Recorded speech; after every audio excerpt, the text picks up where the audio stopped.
the Honorable Minister of Black, Minister of Housing and Associate Minister of Housing. And Sean Lewis, Deputy Minister of, I'm sorry, Deputy Mayor of London. That would be a good promotion. Okay.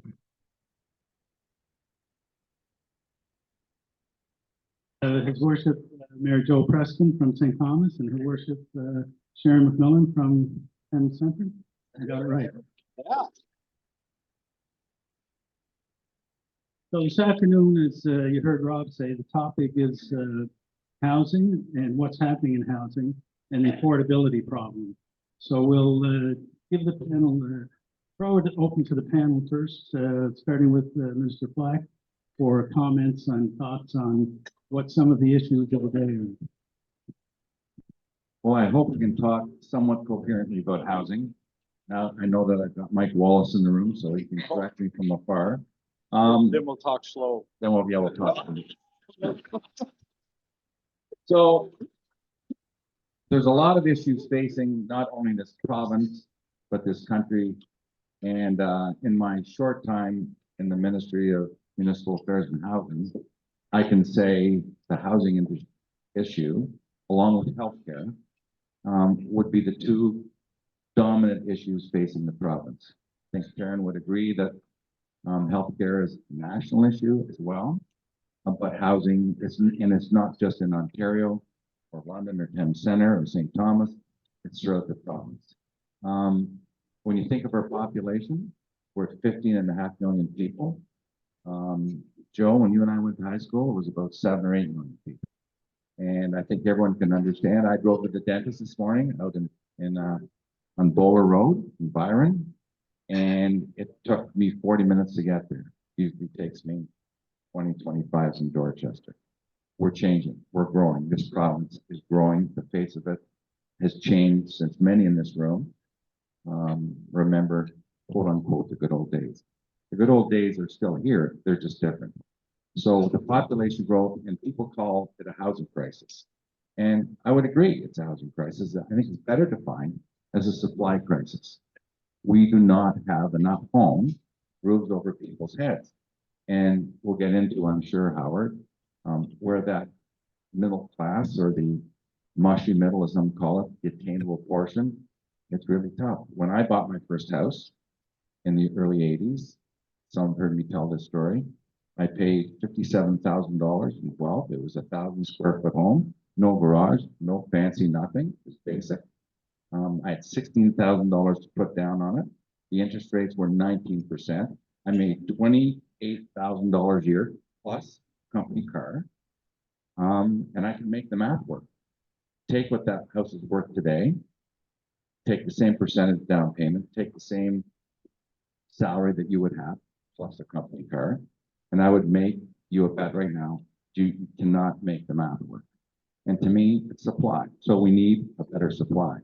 Now, we can talk about all the things government need to do, but the one thing I firmly believe the government should not be in the housing business. We're in the business of creating an environment to get houses built.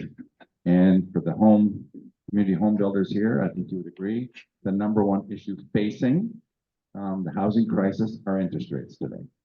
And I'm hoping we're going to see an easing of that as we go on throughout this 2024. But happy to chat and talk about all the things we can do in the province to create that environment so people can afford a home, because everyone, no matter your age, your stage, your situation in life, deserves a safe and affordable roof over their head. Thank you.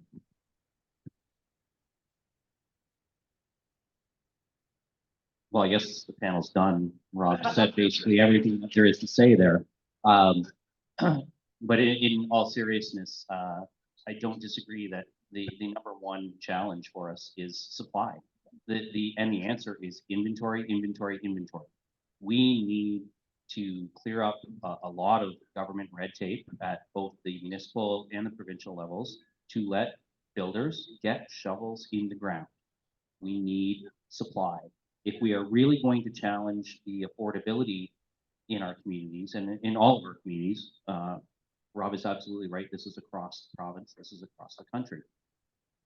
But if we're going to challenge affordability, it is about inventory. It should be lost on no one that something that is rare, costs more than something that is common.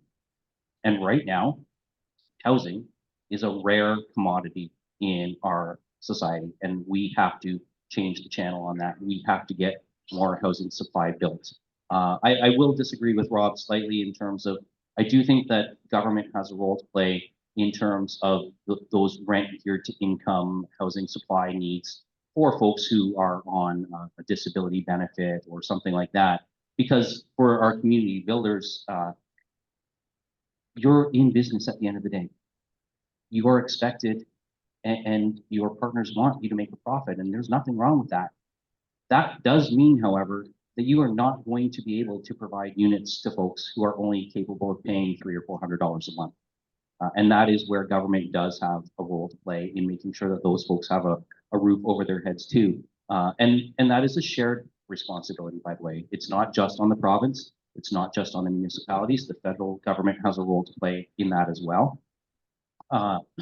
But that is where I do think government has a role, and where Rob and I do agree is that our other role is to create the environment that allows the building to happen. You know, as we talk today, there's a number of things that we're doing here in London and in other communities across this province that are helping in terms of changes to zoning, to as of right permissions, things like 4 units as of right, as a permission on any property in the city. We are bringing forward zoning changes that will make 4 stories and as of right on properties. Things like that make a difference. But there are serious challenges with the interest rates.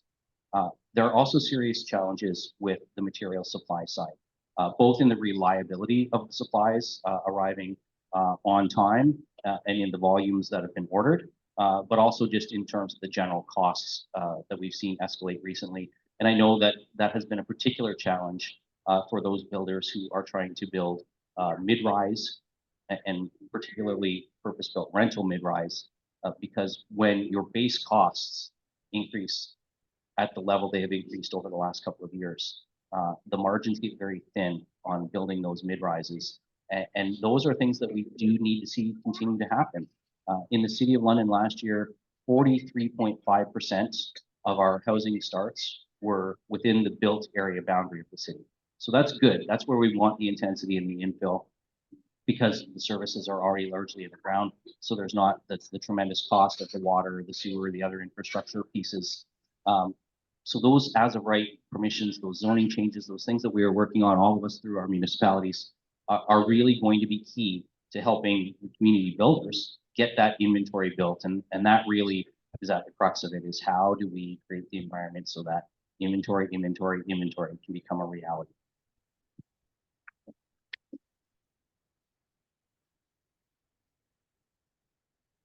Sure, turn it on. All right, noise. Well, I can't disagree with anything that's been said so far, because supply is what the answer is, but it doesn't happen without us being aware of the need. We set out with a pretty good strategic plan about 5 years ago and said, here's what we want to do. We need to grow our community. We had about 1,000 people a year coming to St. Thomas, and we knew it. And they weren't from us, they were from across Ontario and probably mostly from London. And we said, if we're going to grow at 1,000 people a year, we better plan for a little bigger than that, because we might get there. And we better have about a plan around jobs for those 1,000 people a year. How are we increasing employment in our community by over 1,000 jobs a year, or enough for 1,000 people to live off of? We have to have housing for 1,000 people a year, which meant we thought about 500 units, and that was our goal through all of our strategic plan, was to ensure we're building a minimum of 500 housing units a year.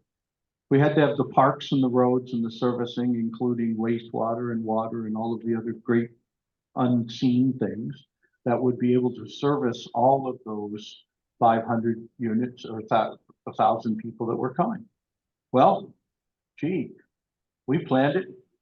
5 years later, we found a boatload of jobs for those 1,000 people a year that are coming. So we know we're pretty safe there. We've met each of the housing goal years, 500 a year as our building base. We now think we'll have to start saying 1,000 a year, but that's this new plan we're starting. And the parks are there, and the new subdivisions we're designing will have parks already in them. And we'll move forward with that. The roads and servicing are where we need to be. So we're setting out on our next strategic plan. But it's not rocket science, folks. One of the things that we do as government officials is get in the damn way. And I ran on an election slogan by accident that was, yes is the answer. Now, what's the question? Right? And it sure has been working, because even when I go down to our own planning department, in the beginning, I continued to hear no. And I said, no, yes is the answer. Now, what do we do next? And you're right. Look, I'm not silly enough to think that we can get there automatically, but we have to think that we're moving forward. We have to think we're doing the right things. And if we can get out of the way and we can issue a permit in 10 days and we can do subdivision agreements in a much shorter period of time, then we should do it, mostly because we can beat the crap out of our competitors if we do it. Right? And so, well, but you know, I've been in business my whole life, and I believe that there's always business out there for you to take from your competitors. And if my neighboring communities don't want those housing projects, come on over to St. Thomas. We'll talk to you about it now. Listen, Joe, I just have to tell you, part of our strategic plan was making sure we got a city manager who's going to help with that. Yeah, I got it. And she will. She is the best there is. Okay. I'm not sure what I can add to this conversation. I think my colleagues have cleaned up on just about everything here. One thing I would like to say, though, I'm the only one here representing a small rural municipality. We're about. I'm sorry. Yeah. Right. I'm sorry. I used to do that too. Yeah. Okay, well, there I'm wrong again. In any case, I do appreciate being invited to do this here, because it's really an interesting topic, and it's definitely a time that we need to take action, whatever that form of action is, on housing. From the more rural perspective, I know that in Penn Center, we're well positioned to help with the housing crisis. Like a lot of other places, I think, though, that one of our biggest challenges in the rental market, we do not have anywhere near enough rentals. And I know that there are parents, and they could be in this room, who want to get their kids out of their basement, and the kids want to get out of the basement. So we have a crying need for another apartment building, for sure, in Dorchester, very likely in Thorndale. When we talk about your subject here today, which is affordability, I find that whole word is a bit challenging, because affordability to one person is very different than affordability to another person. And affordability also happens within municipality and municipality to municipality. For example, Toronto versus, you couldn't compare Toronto to St. Thomas, or even to some extent in London. And I do know that from my former background, real estate values can vary. Same type of property from the south of the city to the north of the city. So there are a lot of things that are taken into consideration here. But I do agree that where we do need some involvement is with things like infrastructure in small communities, because we have developments that could go on the north side of the river in Dorchester, but we can't because we lack the infrastructure dollars. When we recently did our strategic plan, we opted for what we considered gentle intensification, because we don't have the ability to have intensification along transportation lines, because we don't have. We also lack some of the other more basic services that you could get in a city. And like we can build up all kinds of housing, but basically as municipal politicians, you collect that so that you can put it back into services. But supply is definitely an issue, and that's something that all of us need to work on.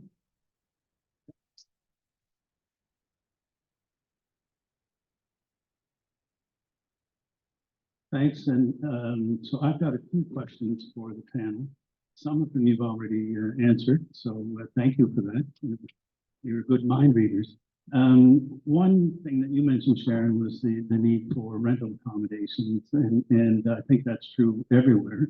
In the 70s and 80s, there used to be a multi-urban residential building program. And has there been any talk with different levels of government to reintroduce that and encourage the increase in rental supply?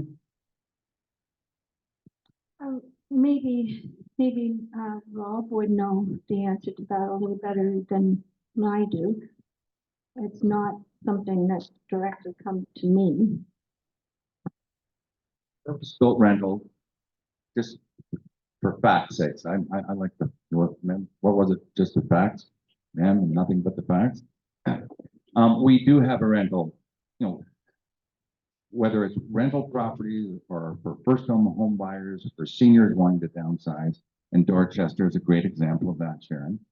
How much do you think purpose-built rental housing starts last year were up? Were they up or are they down last year? They're up 27%, almost 19,000 units. So reduce red tape, get out of the way, and let's get it done. We got people here doing it. The last 3 years in Ontario, we built more homes than we ever did since the 1980s. And it's pretty impressive when you think that, yet we still call it a crisis because we need to meet the growth in population, 175,000 homes per year between now and 2031. And we're not there. Now, our housing starts, and where is Scott Collier? Sorry, buddy. Help me out with this because you'll help fact check me. January over January, housing starts in the province are up 20-something%, 22, 23%. So it's working, reducing red tape, getting rid of lowering development charges. Sorry, mayors, but it's a detriment, not so much in the Londons and St. Thomas's, but you go to Toronto and Mississauga, a huge detriment in cost of getting housing. Take a look at the reduction, top of rentals, of HST on purpose-built rental, gone. That is going to spur on a lot more development and building of rental units. And we advocated, the provincial government, in particular, Premier Ford and Minister Bethlenfalvy, to the federal government. And finally, I'll say politely, they listened. We've announced it, and we're seeing that spurt of growth that is working. So I'm confident we'll continue to see this growth, and happy to hear what my colleagues have to say. If I can jump in next, we really needed to have that spurt in market rent apartment building.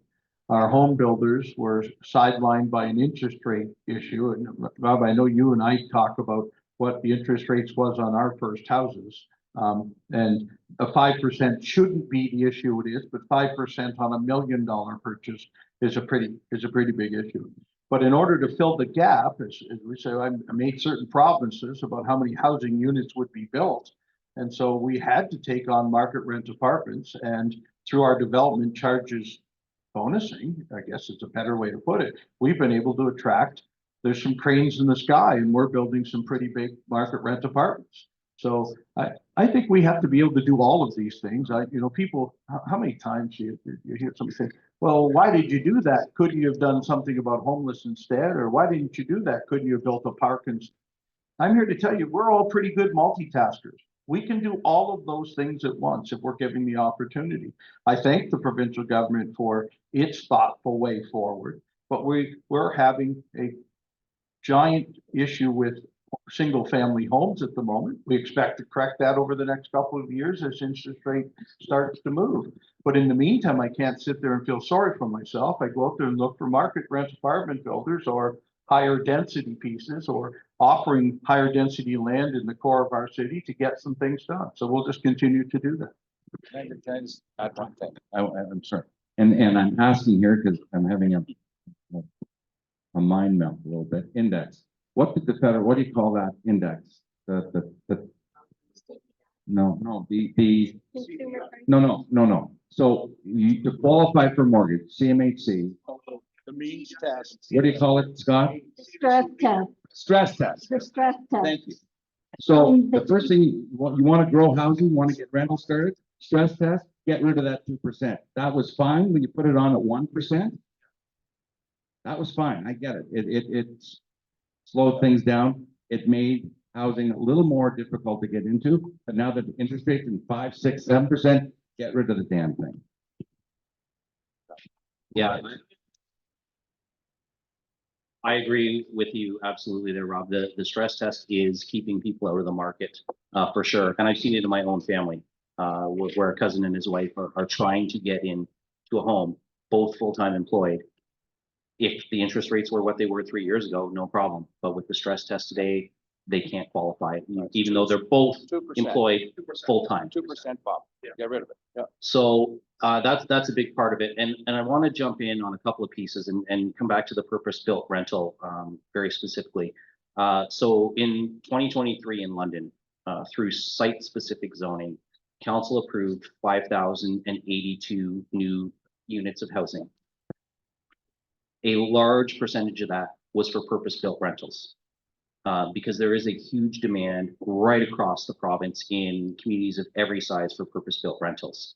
The other thing that I think is worth thinking about too is what is a purpose-built rental today and what is people's concept of a purpose-built rental? And that is changing too. And we saw it in our housing data at planning committee this week. In 2023, our starts for the ARUs, the alternate residential units, which typically we're talking about either a conversion where part of the home has been converted into a rental, or much more commonly now, those purpose-built granny suites that are exterior to the home, those backyard tiny homes, up 26% in 2023 over 2022.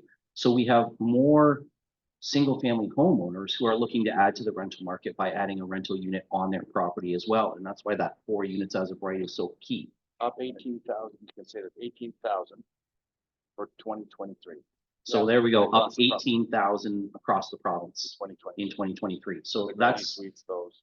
They're- yeah, that's a huge increase. And it's massive when communities see that as an opportunity to increase their rental market supply.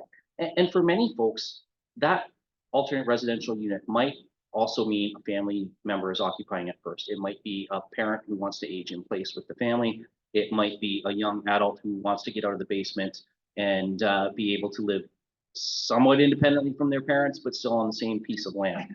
But often those are those starter opportunities or those downsizing opportunities that do eventually become rentals because that son or daughter gets married and moves away. The parent, as we will all share at some point in our life, passes away and the rental unit becomes vacant and then it becomes a rental unit on the market. So the way we look at rentals also has to change a little bit in society at large. It's not just those 35-story tower apartment buildings in the downtown core. It is also rental units in neighborhoods. It is rental units in people's backyards. It is the low rise and mid rises that are the gentle intensification. It's the townhomes too in neighborhoods. The townhouse is the new starter home, but townhouses are also a good rental opportunity. And I see our friends from Drulo nodding there and Ironstone who do fantastic work in that particular market.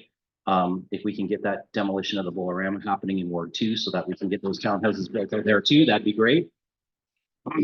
I'll be out there with my hard hat to help you knock that down so we can start building some housing there. But that is really a key component. A healthy housing market in a municipality like London, we should have between 3 to 5% vacancy. And that's the CMHC's sort of target zone. But in that target zone, you should have a higher vacancy rate in rentals than you have in single family home ownership. Our vacancy rate in London right now is 1.8%. We are so far behind on inventory period, but especially on purpose-built rental. So that is really a key component of this. And that is something that I think we're seeing the HST removal at the federal level. That's really important. I also want to say and provincial. But I also want to say, because we had talked about the affordability piece, and I mentioned earlier where I do think government has a role in terms of helping folks, for example, on a disability pension who might need some extra supports. And this is where I want to thank the provincial government because, and thank MPP Flack in particular, because the extra $8.1 million that we received as a City of London has helped us provide a lot more rental units with wraparound supports in them for people who need those extra supports, who are not capable of living independently. So all levels of government are working on this. I think we've seen it in the news in the last week or two as well. In particular, it's become a bit of a hot topic. And I know that MP Vecchio had to leave, but I know this is not lost on her. When we talk about immigration, which is incredibly important to our country, but there has to be a ratio considered in terms of our international student visas, our skilled worker visas coming in, and the availability of housing supply. Those numbers have to have a formula that lines up so that the people we are inviting to come here have a place to call home too, because we're really setting up a false promise for them to invite them to come here and succeed when they have no place to live. So that has to be addressed as part of this challenge too. I entirely agree with what Sean has just said, because that is definitely an issue. We know that we're facing all kinds of not just immigration but migration from larger centers because of the fact that people are driving till they qualify, and with maybe more opportunities to work from home and that sort of thing. It's made that easier. Challenges that we face out in Town Center, though, is that we have a lot of farmland around us, and we have to be mindful of the fact that we can only go so far without interfering with our agricultural base. So it presents a bit of a challenge. I am going to disagree slightly about the stress test because I know that banks and governments put this in place in order to try and help avoid massive meltdowns where we have seen in the past where people were turning in keys because they could no longer afford their houses. So the stress test does have a benefit. Interest rates are high, they're not historically high. But still, that being said, we need to have a way of kind of balancing that so that people can get into shelter because everybody needs it. I think that in our municipality, we're constantly trying to balance off the needs of intensification versus the quality of life that people expect in a rural community. They rarely move to places like Dorchester or Thorndale to duplicate the City of London. They're looking, as a matter of fact, I met a person 2 weeks ago who moved into one of our new subdivisions. One of the reasons, and when I asked her why she moved to Dorchester, she said that it was because it was the only place that she could find a brand new single family home that would help her age as she suffered mobility problems. So I think single family homes are not going to completely die out. Places like Dorchester, Thorndale, that sort of thing, we need far more of a choice in housing. So we need semi-detached homes, we need townhouses, we need apartment buildings. The list is and goes on, and we have been working with ARUs, so we've already passed one. So things will continue, I'm sure.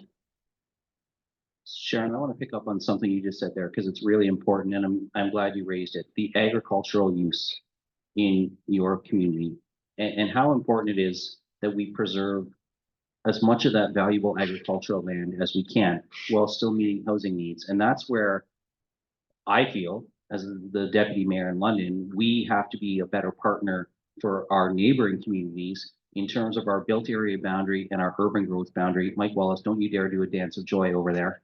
And that's a discussion that we're going to be having in the next 12 to 24 months as well, because it is far better for us to allow more intensification and more housing inside the city limits of the City of London than it is to pave over prime agricultural land out in the community, out in the county, and impact the quality of life of people out in the county.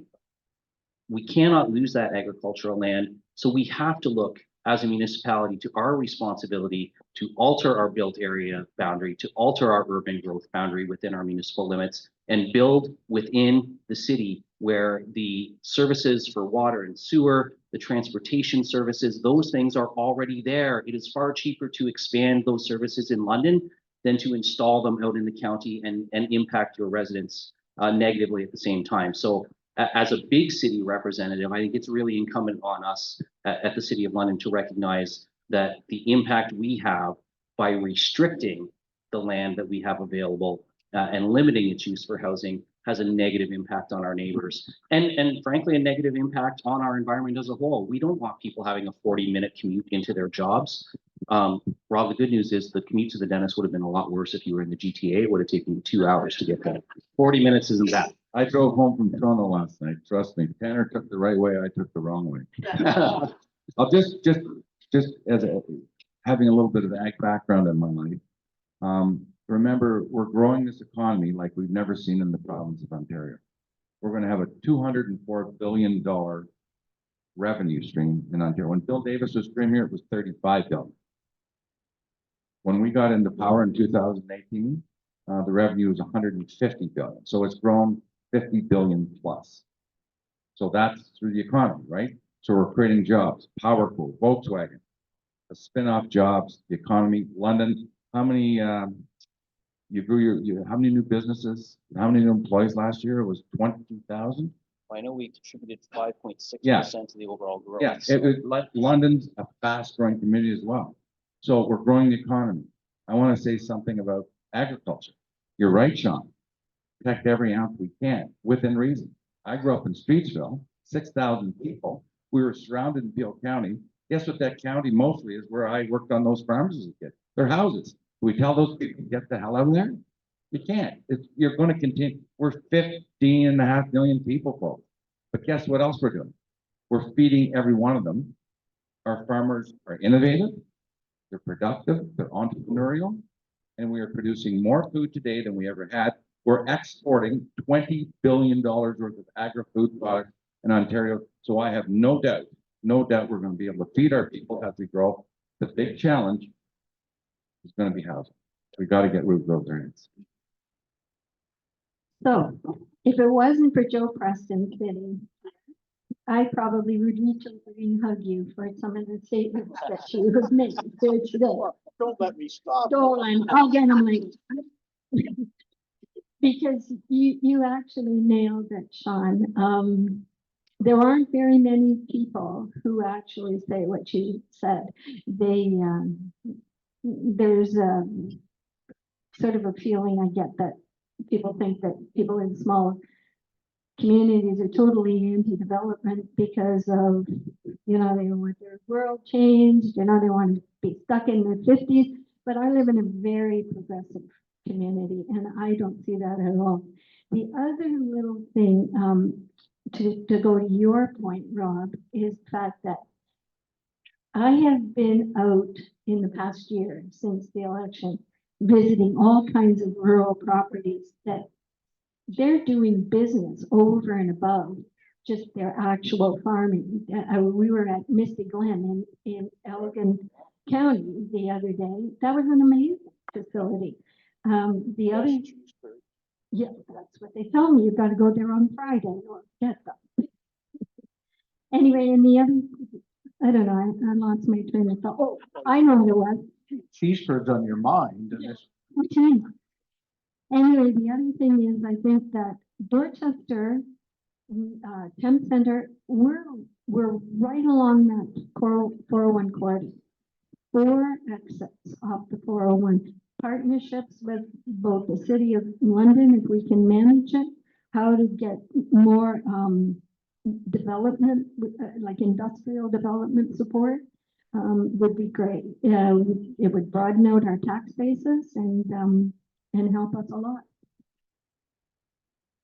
I've got one question for you. One, we talked about housing and building. One thing that we keep hearing is the shortage of labor and the impact on that. And how do you think that can be fixed, or can it be fixed to help increase the supply, since that's our major issue? Well, I'll try and tackle that because we're really looking at that as we went out looking for thousands of new jobs, and it will take a great deal of skilled laborers across the board in order for that to work. But we were sitting the other day on a workforce development plan for the industrial growth of St. Thomas, saying, what's our limit? How many people that currently live in St. Thomas or will live in St. Thomas get jobs? And how many of them get jobs in the construction side of the business? How many get jobs on the equipment installation side of the business? Well, each of those, the construction side kind of starts this spring and goes for the next 3 years. And so the skilled labor needed for that needed to be planned now at the very latest, middle of this year, to say, and we've really done it, we're charting it. There is how many electricians by May of 2024, how many plumbers, how many, and if we don't do that, I remember president of the Youth Employment Counseling Center some 30 years ago saying to the principal at Fanshawe College, how many plumbers are we training this year? And he said 20. And I said, you answered that really quick. He said, well, there's 20 chairs in the classroom. I said, did you go ask industry how many plumbers they'd want?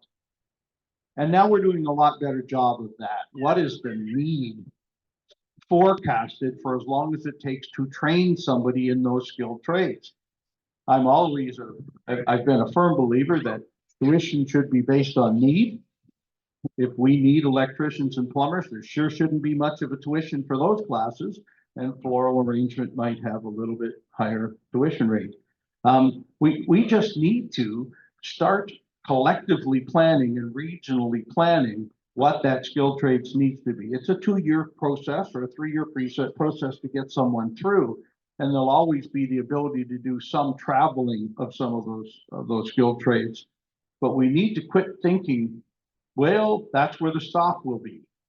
No, that's the next challenge. Then let's get our asses up and get going on that one so that they are there. But we have the same thing. It's not just skilled trades. We have it in, whether it's in doctors or healthcare professionals and other things too. We have a shortage.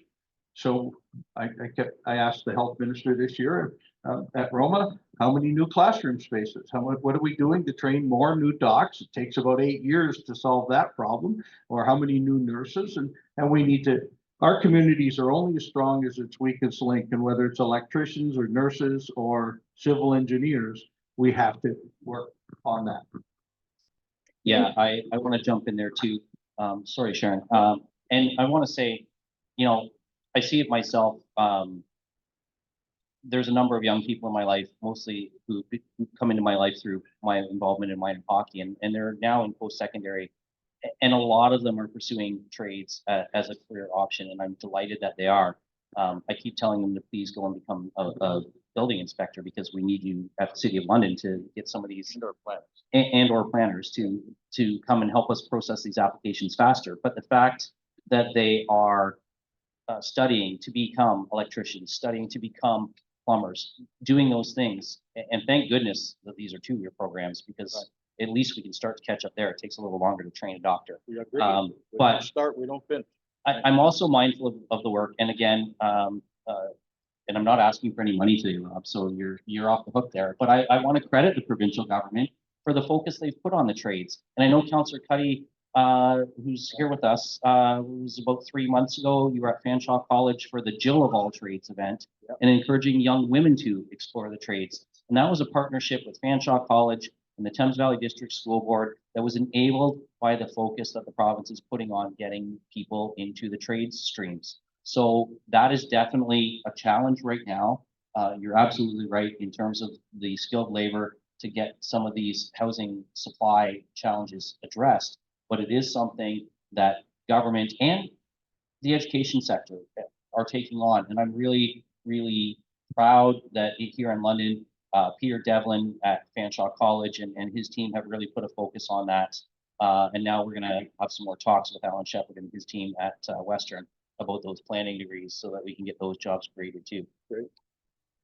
And on that education front too, I think one of the good things is about my grandson, for example, just went through high school with the last 3 months of it in training as a welder. Trying to get that work experience is turning out to be a greater challenge, but it's still there. I'm also on the board of the South Central Ontario Regional Economic Development Corporation, and they've been working a lot in pressing.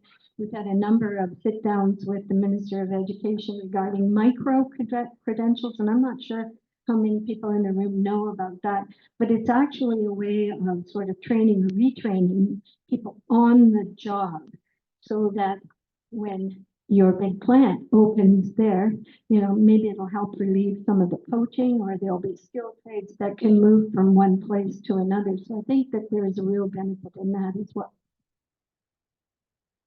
I'm going to have one more question, and then we'll open up to the floor. So we talked about affordable housing, and the other issue seems to be attainable housing. So could you explain that for us? Well, I'll try. I watched the Premier try to do it today too. Look, we talk about affordability, and some of us can afford a lot, even in this room, can afford a lot more than somebody else. But I think Minister hit it off when he started today, that the first thing we have to work on is supply. If we work on the supply, and Sean, you brought it up, if we all of a sudden magically could have a 5% vacancy rate, we'd start to see affordability and attainability in spades compared to where we are today. And so that really gets us to the point of supply. So attainable, wait, I'll go one more step. Sean, you also hit, you don't know whether the province should be in the business or not, and I agree. Municipalities are in the business of housing. The city of St. Thomas does housing for all of Elgin County and St. Thomas. And in order to achieve more geared to income or very extremely affordable housing, we've got to be able to do that. And so that does take a provincial and federal outreach. They've got to kind of help fund us to be able to put people into homes they can afford. But I'd rather us use the developers that we have out there to do what they do best, build the apartments that we're looking for, and we subsidize them through that method, rather than us being the builders. I shared it with somebody else today, and there's enough gray hair in the room to get this. The government should not do anything that's in the phone book. Okay, there's no such thing as a friggin' phone book. I get it, but the government shouldn't do anything that's in there. Let's let the experts or the people in the field go out and do that work. And if all of a sudden there was a plethora of apartments, we could then be able to capture a certain percentage of those as municipalities and use them as geared to income, allowing the developer to make the money he's supposed to make, but allowing the city to afford to do it that way. I think that's the better method. I haven't heard of one that works better. So I'll take a crack at it since the Premier said.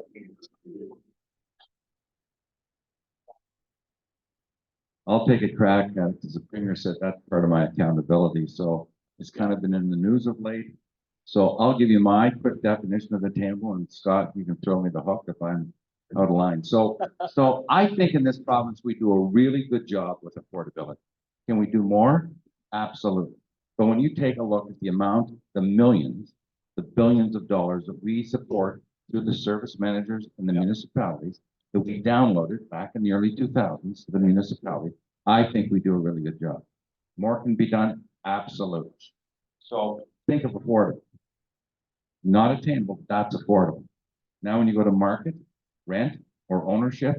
That's what I'm assuming most of the people in this room do. We own our homes, we rent, market-based properties. It's that mushy middle, that missing middle right now, that middle class, maybe.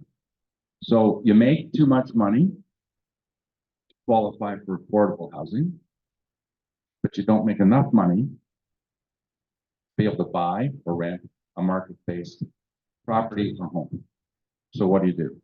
That is where we're struggling in this province. And who are those people?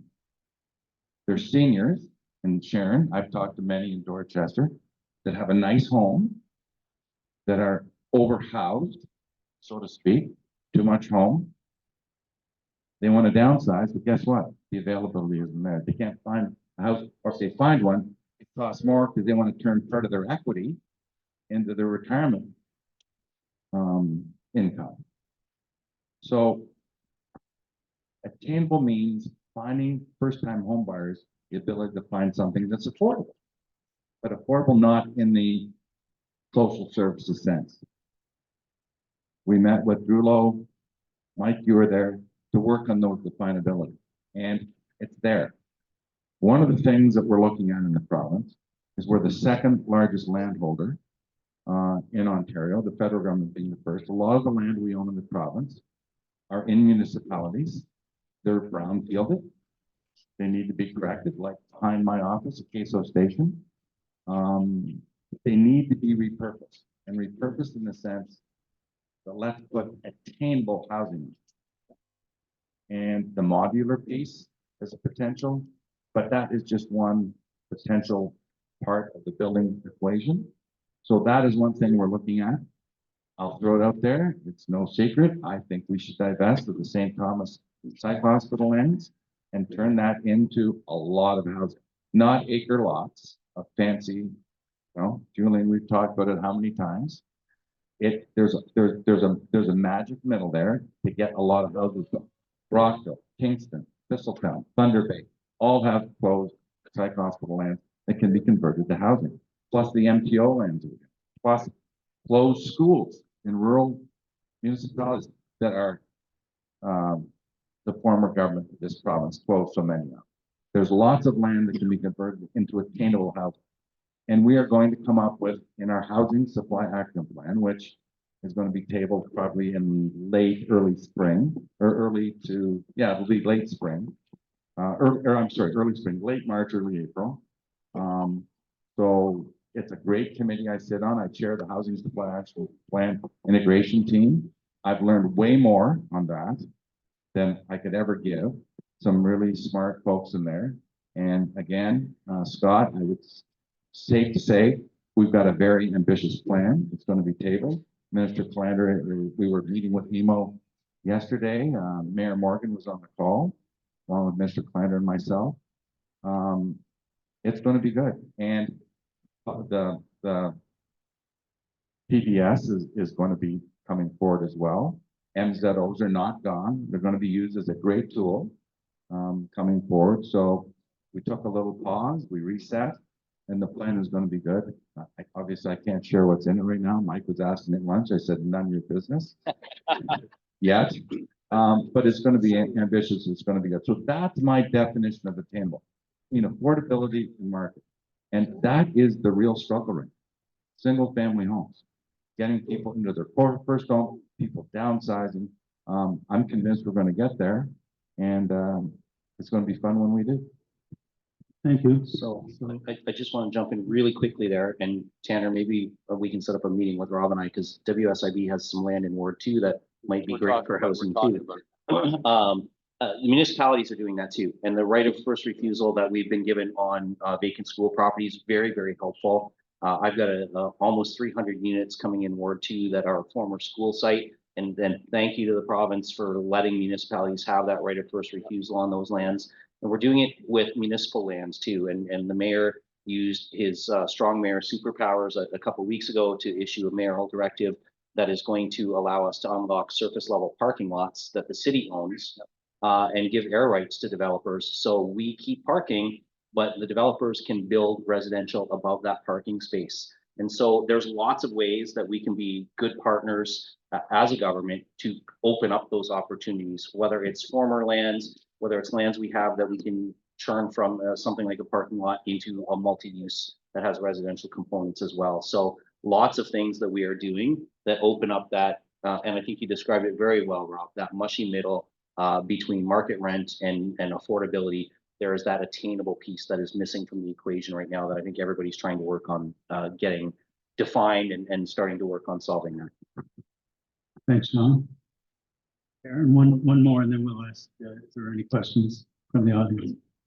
Again, from a rural perspective, I think that there's one thing that I know that there are developers in this room, and I don't mean this as any sort of knock against developers or anything. I'm entirely in favor. But there are times when I really believe that in rural communities, if developers were willing to meet with county council or to municipal councils and actually work in what is actually needed in communities such as ours, I think we could move that needle and really make some strides in attainability. Because as we've said on this panel before, what's good in one center is not necessarily good in another. We can't take a one size fits all. Our needs here in Thames Centre might be very, very different than in St. Thomas or in London or any other place in the province. But it would be of great benefit because we know our residents, we know what our residents are looking for. We also know that, like in Dorchester, we've been talking, as Rob has said, about the people who want out of their big houses, but they've got nowhere to go and really are reluctant to move into other places like Woodstock, St. Thomas, or the city of London. So